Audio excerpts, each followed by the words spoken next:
Assalamualaikum warahmatullahi wabarakatuh. Perkenalkan saya Dwi Handayani. Saya mewakili kelompok saya untuk pembuka dari presentasi kali ini, yaitu kami mempresentasikan mengenai strategi kompetitif internasional. Yang pertama, saya akan memperkenalkan dulu anggota kelompok saya, yaitu ada Agni Lestari, ada Basma Baria, Dewi Maulidia, saya Dwi Handayani, ada Hendra Hiskia, dan juga Anggi Prabowo. Untuk yang pertama yang akan dibahas yaitu mengenai strategi internasional. Strategi internasional terkait dengan perusahaan membuat pilihan fundamental mengenai pengembangan dan juga penyebaran sumber daya yang terbatas secara internasional, yang termasuk dengan keputusan yang terkait dengan barang atau jasa yang ditawarkan, pasar mana yang harus dimasuki, dan juga bagaimana harus bersaing, dengan tujuan untuk mencapai dan mempertahankan posisi bersaing yang unik, berbeda, dan juga berharga bagi perusahaan internasional itu sendiri, dan juga biasanya disebut dengan keunggulan kompetitif. Nah, untuk perusahaan internasional dalam mencapai keunggulan kompetitif ini perlu melakukan berbagai cara untuk mengembangkan kemampuan dan juga kompetensinya, yaitu yang pertama bisa dengan menggunakan uh, penciptaan nilai atau produk bagi pelanggan sehingga pelanggan mau atau berkenan untuk membeli dan juga membayar produk atau jasa yang ditawarkan. Yang kedua, sebisa mungkin membuat produk yang sulit ditiru atau digantikan. Kemudian yang terakhir adalah diatur dengan cara memungkinkan perusahaan untuk mengeksploitasi penuh dan merangkap nilai dari kompetitif sehingga bisa berharga, langka, dan sulit untuk meniru kompetensinya. Untuk selanjutnya akan dilanjutkan oleh rekan saya. Terima kasih. Baiklah, untuk slide selanjutnya adalah peran strategi internasional. Strategi internasional terkait dengan cara perusahaan membuat pilihan fundamental mengenai pengembangan dan penyebaran sumber daya yang terbatas secara internasional. Kemudian, strategi internasional termasuk keputusan yang terkait dengan barang dan jasa yang ditawarkan, pasar mana yang dimasuki, dan bagaimana untuk bersaing.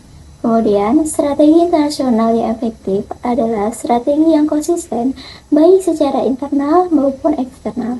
Kemudian, tujuan strategi internasional adalah mencapai dan mempertahankan posisi persaingan yang unik dan berharga, baik di dalam maupun secara global, secara posisi dan diistilahkan sebagai keunggulan kompetitif.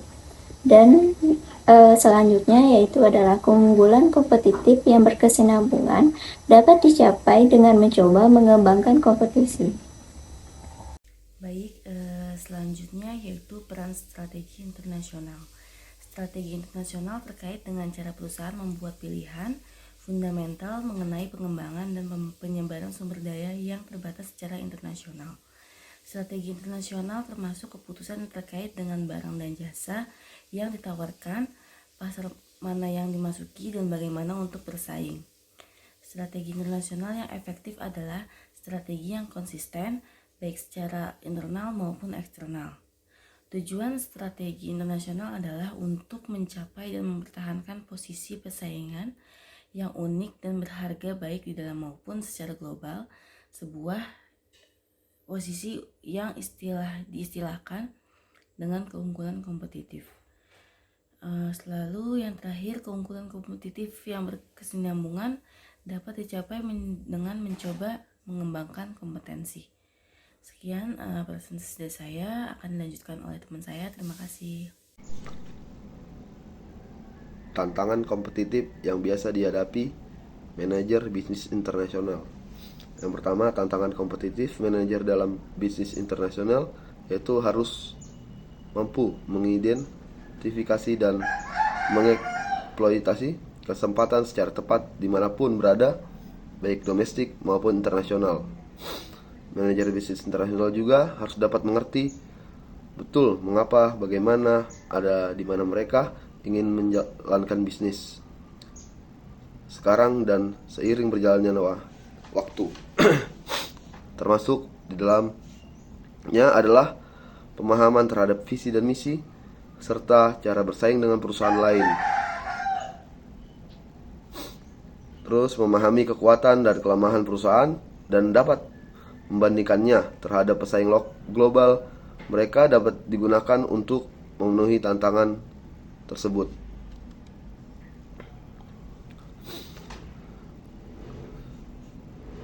Sumber-sumber informasinya itu di dalam perusahaan melalui tenaga penjualan, personal teknis, riset, dan pengembangan yang membaca jurnal dan lain-lain. Materi yang dipublikasikan itu database seperti ABI, Inform, Dialog, Berita, dan lain-lain.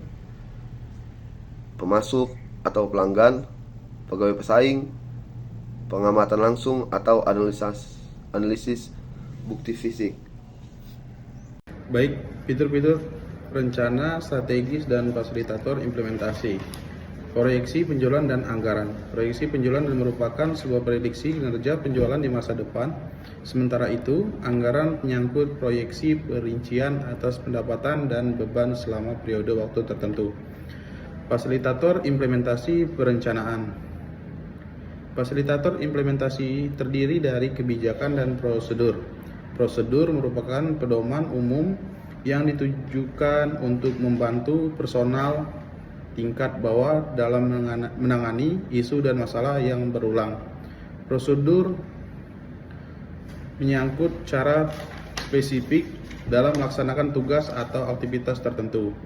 Pengukuran kinerja, 3 hal yang diukur yakni 1. Pengaplikasian sumber daya, 2. Efektivitas personil perusahaan, 3. Pencapaian visi misi dan tujuan perusahaan. Alat ukur yang digunakan pada umumnya adalah Balance Scorecard dan Triple Bottom Line. Lanjut analisis kekuatan kompetitif dan penilaian pesaing baru. Keberhasilan manajemen dan proses perencanaan strategis terutama tergantung pada kualitas informasi yang masuk ke dalam proses tersebut, juga intervensi informasi tersebut. Spionis industri dijalankan perusahaan untuk informasi tentang pesaing mereka.